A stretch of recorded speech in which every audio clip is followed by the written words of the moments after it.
देखिए सबसे पहले ब्रीथिंग, ब्रीथिंग में क्या होता है? ब्रीथिंग की क्रिया दो चरणों में होती है, एक होता है नी और एक होता है ने। नी मतलब लेना और ने मतलब छोड़ना। जब अपन सांस लेते हैं तो इसमें नाइट्रोजन, ऑक्सीजन और CO2 शरीर के अंदर जाती है। नाइट्रोजन 78% लेते हैं, ठीक है, और छोड़ते कितने परसेंट है?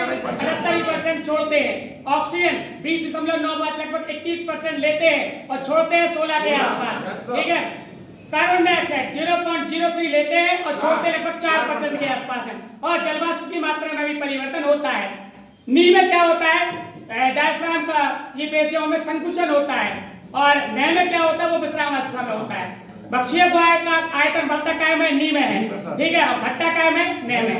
इतना याद हो गया। चलिए उसके बाद अपन ने पढ़ा था कि एक मनुष्य 1 मिनट में जनरली 12 से 15 या 16 बार लगभग, कहीं कहीं 16 से 18 भी लिखा है, प्रति मिनट सांस लेता है। और शिशुओं में यह दर कितनी होती है? 44 मिनट, ठीक है, इतना याद रखना। इसके बाद अपन ने पढ़ा है गैसों का परिवहन। देखो गैसों का विनिमय अलग है, गैसों का परिवहन अलग है। गैसों के परिवहन में अपन ने पढ़ा है कि जो O2 होते हैं और CO2 होते हैं, इनका परिवहन काय के माध्यम से होता है?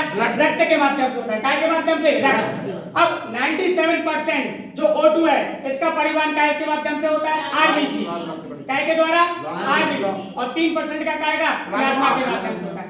इसके बाद अपन ने पढ़ा है कि CO2 20 से 25% RBC के माध्यम से, ठीक है, 7% प्लाज्मा के माध्यम, बाकी बाई कार्बोनेट्स का, बाकी काय के रूप में? By carbonate. इसके बाद अपन ने पढ़ा है कि ऑक्सीजन हीमोग्लोबिन के साथ मिलकर क्या बनाता है? ऑक्सी हीमोग्लोबिन बनाता है, ठीक है। चलिए अशुद्ध रक्त काय के रंग का? बैगनी, और शुद्ध रक्त चमकदार लाल, ठीक है। हीमोग्लोबिन के अणु कितने ऑक्सीजन के अणु को वहन कर सकता है? 4। एक और हाइपोक्सिया क्या होता है? जब अपन हाइट पर जाते हैं तो ऑक्सीजन की मात्रा घट जाती है, सांस लेने में दिक्कत होती है, इसको क्या बोलते हैं? हाइपोक्सिया। तो ऑक्सीजन की मात्रा को कवर करने के लिए शरीर में आरबीसी का उत्पादन बढ़ जाता है। काय का उत्पादन बढ़ जाता है? आरबीसी।